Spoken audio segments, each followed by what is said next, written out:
गावागावामध्ये आलेलं पाणी आता ओसरलेलं आहे, मात्र तरीही जे नुकसान आहे त्याची दृश्य सगळ्यांच्याच डोळ्यात पाणी आणणारी आहे। पुराचं पाणी चढताना जीव वाचवण्यासाठी सुरू असलेली धडपड आता नाहीये। चहूबाजूंनी पाण्याचा वेढा पडलेली गावही आता नाहीयेत आणि सगळ्या मर्यादा ओलांडून बेफाम वाहणाऱ्या नद्या आता आपापल्या पात्रात सामावल्यात।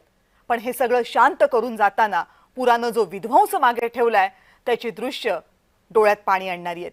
आज पत्र्याच्या शेडमधल्या संसारांमध्ये बायका भांडीकुंडी शोधत होत्या।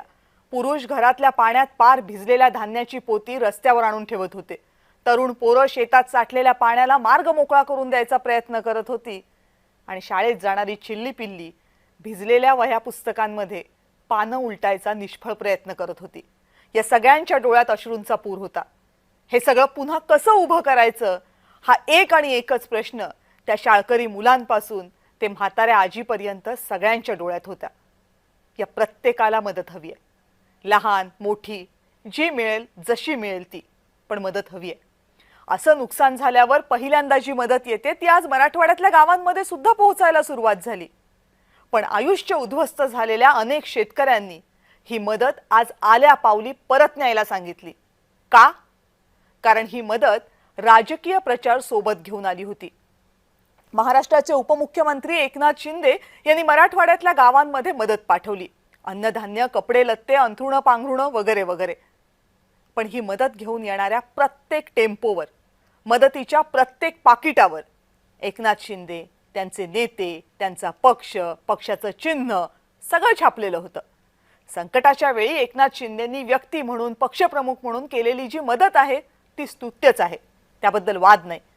पण ती देताना त्यांच्या पक्षानं केलेली बॅनरबाजी रुचली नाहीये लोकांना। अहो, जेमतेम महिनाभरापूर्वी मुंबईमध्ये झालेलं मराठा आरक्षणासाठीचं आंदोलन आठवा। एक दिवस आंदोलकांच्या पोटाचे हाल झाले। दुसऱ्या दिवशी अन्नाचे शेकडो ट्रक मुंबईमध्ये डेरे दाखल झाले। आज पुरात अडकलेला शेतकरी कोण आहे? तोच आहे ना। 500च्या सामानासाठी तो लाचार कधीच नव्हता।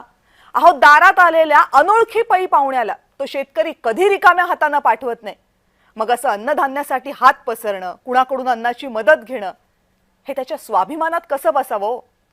पण आज पुरानं त्याचं सगळं हिरावून नेले। नाईलाजानं त्याला मदत घ्यावी लागते। त्या मदतीसाठी हात पुढे करताना त्याच्या स्वाभिमानाला काय यातना होत असतील याची आपण नाही कल्पना करू शकत। आणि म्हणून ही मदत जितक्या शांतपणे पोहोचेल ती महत्त्वाची आहे। पण त्याच मदतीचा जर जाहीर कार्यक्रम होत असेल तर शेतकऱ्यांचा संताप होणं यात नवल नाहीये।